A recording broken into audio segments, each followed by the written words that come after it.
بسم اللہ الرحمن الرحیم. میں اسٹینڈ پوائنٹ ود ڈاکٹر قادر بلوچ کے پلیٹ فارم سے آپ کی خدمت میں حاضر ہوں، اور میرے دیکھنے اور سننے والے وہ جنہوں نے ابھی تک اس پلیٹ فارم کو سبسکرائب نہیں کیا، ان سے ریکویسٹ ہے کہ وہ اسے سبسکرائب کر لیں، اور اگر یہ ویلاگ پسند آئے تو اپنے دوست احباب کو اس فارورڈ کر دیں، اور ساتھ اس پروگرام کو لائک بھی کر دیں. آج میں جب تک رزلٹ ملتا ہے میں تجزیہ کرنا چاہتا ہوں کہ یہ جو 36 روزہ جنگ ہوئی ہے، اس میں کون حق سچ پہ کھڑا تھا، کون مارل ہائی گراؤنڈ پہ کھڑا تھا، کون غلط تھا، کون اخلاقی اصولوں کو یا انٹرنیشنل لا کو وائلیٹ کر رہا تھا. ظاہر دنیا میں جنگ صرف ایک ہی ایکسیپٹیبل ہے، اسے کہتے ہیں جسٹ وار. وہ جسٹ وار وہ ہے جو ایک کسی بھی ملک کو اپنی ساورنٹی، ٹیریٹوریل انٹیگریٹی اور اپنی سیکورٹی کے تحفظ کے لیے آرٹیکل 51 کے تحت حق کے دفاع دیتا ہے. حق کے دفاع تو کوئی شک نہیں اس وقت ایران کے پاس تھا، دفاعی ملک وہ تھا،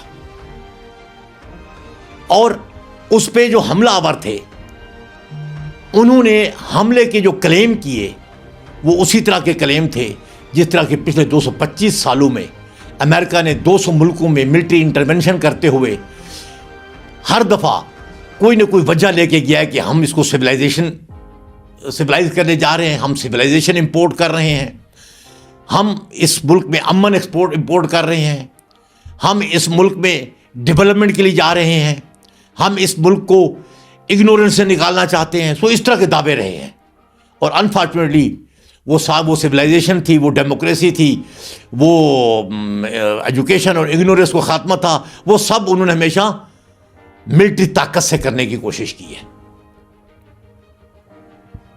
جبکہ اسرائیل امریکہ ایران کو انہوں نے کہا کہ یہ تو فاشسٹ گورنمنٹ ہے جس کی عوام اس کے خلاف ہے، جو عوام کسی ٹائم بھی کھڑی ہو سکتی ہے، اس کے خلاف رجیم چینج کر سکتی ہے، اور اس سے خطے کے ممالک کو خطرہ ہے. تو جب ہم اس کا تجزیہ کرتے ہیں دونوں طرف اس کلیم کا، تو ہمیں ایران پچھلے 50 سالوں میں نہیں، سیکنڈ ورلڈ وار کے بعد کسی ملک پر بھی حملہ آور ہوتا ہوا نظر نہیں آتا، نہ کسی ہمسائے پہ، قریبی پہ، نہ دور والے پہ. 2-3 بار کے ایشو ہوئے ہیں جہاں وہ کسی ملک کا پارٹنر تھا یا اخلاقی سپورٹر تھا. مثلا آذربائیجان اور آرمینیا کی جنگ میں وہ آرمینیا کو سپورٹ کر رہا تھا ارجینیا کے خلاف، لیکن خود تو نہیں حملہ آور ہوا. اس طریقے سے اسرائیلی اٹراسٹیز کے خلاف جو وہ سیریا پہ، غزہ پہ، فلسطین پہ، لبنان پہ اسرائیل کرتا آ رہا ہے، اس کے خلاف ایران کچھ مسلح گروپوں کو، ریزسٹنس گروپوں کو سپورٹ کرتا رہا ہے، جس طرح حماس ہے، حزب اللہ ہے، ہوتی ہیں. تو وہ بھی خود حملہ آور نہیں تھا، بلکہ وہ ریزسٹنس فورسز تھے، ان کے حق کے دفاع کو تحفظ دینے کے لیے، مضبوط کرنے کے لیے ان کو سپورٹ کرتا رہا ہے. لیکن کسی عرب کنٹری پہ جو اس کے امیجیٹ نائبر کنٹری ہے، کسی پہ حملہ آور نہیں ہوا. تو یہ کلیم غلط ہے کہ وہ فاشسٹ ہے، اس سے دنیا کو خطرہ ہے.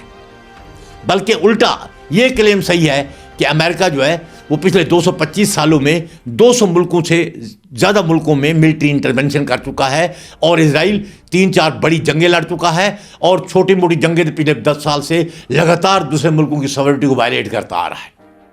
اور امریکہ کی 200 ملٹری انٹرونشن کی کہانی پڑھنی ہو تو 2 کتابیں بتاتا ہوں آپ کو. ایک نوم چومسکی، اس کی دی روگ اسٹیٹ پڑھ لیں. وہ روگ اسٹیٹ پوری کہانی بیان کرتی ہے کہ کس طرح سے امریکہ جو ہے، جو انیشلی آئیڈیلزم کے نام پر آزاد ہوا تھا، جو اس نے پہلا 100 سال کا انٹل فرسٹ ورلڈ وار 120 سال تک جو ایک آئیڈیلزم کی پریچ کرتا رہا، وہ کیسے آئیڈیلسٹ کنٹری سے ریئلزم کی طرف گیا، کس طریقے سے وہ امپائر کا درجہ ادا کیا، اور امپائر کے آخری دنوں میں پچھلے 25 سالوں میں کس طریقے سے وہ ویمپائر بنا ہوا ہے. تو یہ روگ اسٹیٹ نوم چومسکی. اور دوسری کتاب جہاں پر لسٹ دی ہوئی ہے ان ساری کہانیوں کی، ساری انٹرونشن کی، وہ ولیم بلم کی کتاب ہے دا کلنگ ہوپ. یہ دونوں کہانیاں بہت ہیں. جب اس 2 چیزوں میں دیکھتے ہیں تو ایران ہمیں ہائی مارل گراؤنڈ پہ کھڑا ہوا نظر آتا ہے، اور امریکہ اور Israel as a attacker low moral ground میں، مارلٹی ہے ہی نہیں، بلکہ لوئسٹ آف دی ویب پہ بیٹھے ہوئے ہیں۔ دوسرا، جنگ کے دوران کون جیتا کون ہارا، پیس ٹاک ٹیبل پہ یہ بات بڑی اہمیت کا حامل ہوگی، کون میکسیمل پوزیشن سے یا پوزیشن آف اسٹرینتھ سے بات کر رہا ہے۔ تو فار آل پریکٹیکل پرپزز آپ امریکہ اور ایران کے کلیم سائڈ پہ کر دیں، اب دنیا جہان کے جو تجزیہ نگار ہیں ان کی باتیں سنیں، ملٹری اینالسٹ ان کی باتیں سنیں، سب کہیں گے کہ 38 روزہ جنگ میں ایران جیتا ہے، امریکہ ہار گیا ہے۔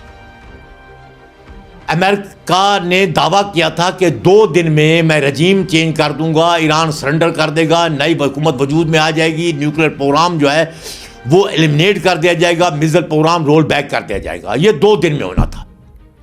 38 دنوں پر میزائل فائرنگ پہلے سے زیادہ بڑھ گئی ہے۔ نیوکلیر سٹانس ایران کا اب بھی وہی ہے جو پہلے تھا کہ ایران نیوکلیر بم نہیں بناتا، نہ بنانا چاہتا ہے، بلکہ ایران جو ہے وہ پیس پرپس کے لیے نیوکلیر انریچمنٹ کا حق رکھتا ہے as N P T signatory, اور وہ کرتا رہے گا۔ آج بھی اس کی بھی پوزیشن ہے اور دنیا اس پوزیشن کو سپورٹ کرتی ہے۔ ایون امریکن پریزیڈنٹ اوباما نے اسی پوزیشن کو مانتے ہوئے ایران کے ساتھ ڈیل کی تھی، جس کی ضمانتیں یورپین یونین نے دی تھی، آج بھی اسی پہ کھڑا ہوا ہے۔ تیسرا، ایران کا حق ہے کہ وہ امریکن سینکشن جو پچھلے 40-45 سال اس پہ لاگو ہیں، ان سے آزاد ہو کر انٹرنیشنل کمیونٹی کا ایک وائبرنٹ کنٹری بنے، اور اپنے ملک کی عوام کے لیے، اپنے ملک کی ترقی کے لیے، لوگوں کی ویلفیئر کے لیے وہ اکنامک تعلقات یا اکنامک کنیکٹیوٹی یا اکنامک ارننگ جو ہیں ٹریڈ اور آئل سے ارن کرے اور اپنی پبلک کو ویلفیئر کی طرف لے جائے، اور یہ اس کا حق ہے۔ 40-45 سالوں میں امریکہ نے یہ سینکشن لگا کے کیا حاصل کر لیا ہے؟ اندازہ لگے 45 سال کے سینکشن کے بعد اس نے جس ایران پہ حملہ کیا ہے، وہ ایران آج بھی وہ 2 دن کے آبجیکٹو جو امریکہ لے کے آیا تھا، وہ 38 دن تک آبجیکٹو حاصل نہیں کر پایا، تو کون ونر ہے؟ ایران ونر ہے۔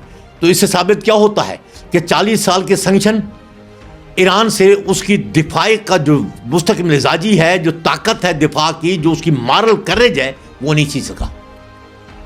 تو فائنل کنکلوژن کیا ڈرا ہوتی ہے؟ ملٹری مائٹ جو ہے، لیٹسٹ ٹیکنالوجی جو ہے، ویپن آف ماس ڈسٹرکشن ہے، ایئر کرافٹ ہیں، میزائلز ہیں، ان کی اپنی ویلیو ہے، لیکن انسانی مستقل مزاجی کی، وطن دوستی پہ، وطن پہ جان قربان دینے کے جذبے کی، اپنے قومی تاریخ سے ریزیلینس ڈرائیو کرنے کی سپرٹ کو کوئی ویپن سسٹم شکست نہیں دے سکتا۔ ایران کا جو ایک اور کلیم ہے، جس پہ میرے خیال میں کافی ڈیبیٹ ہوگی، کافی ڈسکشن ہوگی، اس پہ دونوں پارٹی جو ہیں اپنا اپنا سٹانس بڑا سخت رکھیں گی، وہ ہے ابنائے ہرمز، کیونکہ جب جنگ شروع ہوئی تھی ابنائے ہرمز کا نام نہیں تھا، اب وہ ابنائے ہرمز ایران کے کنٹرول میں ہے، اور وہ ابنائے ہرمز ہی ہے جس کی وجہ سے پوری دنیا اس وقت امریکہ پہ پریشر ڈال رہی ہے، اور امریکن اپنی جو عوام ہے وہ بھی ڈال رہی ہے، کیونکہ وہ وار جو ہے ابنائے ہرمز نے، وہ لوکل وار بٹوین 3 ممالک کے درمیان جنگ تھی، اس کو گلوبل وار بنا دیا، گلوبل اکنامک وار بنا دیا۔ اس پہ ایران اپنا کلیم رکھے گا کہ یہ میرا علاقائی پانی ہے، ابنائے ہرمز میرا اور عمان کا، اور ہم اس پہ ساورن کنٹرول رکھنے کا حق رکھتے ہیں، اور اس سے ہم پیسج کی فیس بھی ڈرا کر سکتے ہیں، سوان، جبکہ امریکہ اس کو اپوز کرنے کی کوشش کرے گا، اور میں یہ سمجھتا ہوں اس کا حل نکل سکتا ہے، اس لیے کہ دنیا انٹرنیشنل لا آف واٹر جو ہے، انٹرنیشنل کے لا آف واٹرز ہیں، وہ کلیئر کر کہتا ہے کہ اس طرح کے اسٹیٹس جو کہ انٹرنیشنل ٹریڈ کے لیے، انٹرنیشنل ڈیولپمنٹ کے لیے ضروری ہیں، وہ خواہ کس ملک کے بھی کیوں نہ ہوں، اس کو روکا نہیں جا سکتا۔ ایران دنیا کے اس انٹرنیشنل لا آف واٹر جو ہے اس کو تسلیم کرتے ہوئے شاید اس گزرگاہ کو آئندہ کے لیے کھولنے کے لیے رضامند ہو جائے گا۔ ہاں، البتہ یہ بات ہے، وہ ممکن ہے اس سے کچھ فیس ڈرا کرنے کی کوشش کرے، پیسج کی کوئی فیس رکھ دے، جس طریقے سے فاسفورس کی جو ابھی گزرگاہ ہے اس کی فیس ترکی لیتا ہے، سویز کینال کی ایجپٹ لیتا ہے, پاناما کینال کی پاناما لیتا ہے. سو اس طریقے سے ممکن ہے یہ کچھ ہو جائے. بہرحال یہ ایک وہ ہے جو ڈیبیٹیبل ہے. جو چوتھا پوائنٹ ہے, جو بلکہ پہلا ہونا چاہیے, وہ یہ تھا کہ یہ جنگ صرف اب کی سیز فائر نہیں ہونی چاہیے, ایران کی کلیم ہے, ڈیمانڈ ہے, بلکہ یہ ہمیشہ کے لیے خطے میں جنگ بندی ہونی چاہیے. تو میرے خیال میں اس پہ بھی امریکہ کو کچھ زیادہ ریزسٹنس وہ امریکہ نہیں دکھائے گا, کیونکہ پوری دنیا یہی چاہتی ہے. اس 38 روزہ جنگ نے بتایا ہے کہ یہاں اگر جنگ ہوگی تو یہ 3 ملکوں کی یا 2 ملکوں یا 4 ملکوں کی نہیں رہے گی, بلکہ پوری دنیا کی ہوگی, اور اس کے اندر پوٹینشیل ہے کہ دنیا کے ورلڈ وار میں کنورٹ کر سکے. میرے خیال میں اس کو پوری دنیا سپورٹ کرے گی کہ یہ وار آئندہ کے لیے بھی یہاں پر نہیں ہونی چاہیے. جو ایک اور پوائنٹ ہے وہ ایران کا کہ خطے سے امریکن اڈے جو ہے وائنڈ اپ ہونے چاہیے. میری نظر میں یہ بھی شاید امیڈیٹ نہ ہو بلکہ گریجویٹلی ہو جائے گا, اس لیے کہ امریکہ پہلے بھی اپنی نیو نیشنل سیکورٹی اسٹریٹجی 2025 دسمبر میں دے چکا ہے. اس میں کہہ چکا ہے کہ میرا فیوچر میں جیو اسٹریٹجک انٹرسٹ جو ہے وہ اس خطے میں نہیں ہے, یہاں صرف کمرشل انٹرسٹ ہیں, میں اپنے ویسٹرن پینسولا میں انٹرسٹڈ ہوں. اگر وہ انٹرسٹ نہیں ہے تو پھر اڈے رکھنے کی ضرورت کیا ہے, نمبر 1. نمبر 2, یہ اڈے امریکہ نے عرب کنٹری کو راضی رکھ کر کے کیے تھے, کیونکہ وہ اپنے اڈے کسی اور ملک کی سرزمین پہ ان کی مرضی کے بغیر تو نہیں رکھ سکتا. اور ان عرب ممالک نے دیکھا ہے کہ یہ اڈے جو ہے اس کی سیکورٹی کا حل نہیں ہے, بلکہ اس سیکورٹی کا مسئلہ ہے. مسئلے کا حل نہیں ہے بلکہ خود مسئلہ ہے, کیونکہ ان اڈوں کی وجہ سے مڈل ایسٹرن کنٹریز پہ ایران نے حملے کیے, ایران نے میزائل فائر کیے. ان کا اکنامک انفراسٹرکچر, ان کا سوشل انفراسٹرکچر, ان کا جو باقی ڈیولپمنٹ انفراسٹرکچر ہے وہ سارا تباہ کر دیا. اگر یہ اڈے وہاں نہ ہوتے تو کبھی بھی ایران ان کو ٹارگیٹ نہ کرتا.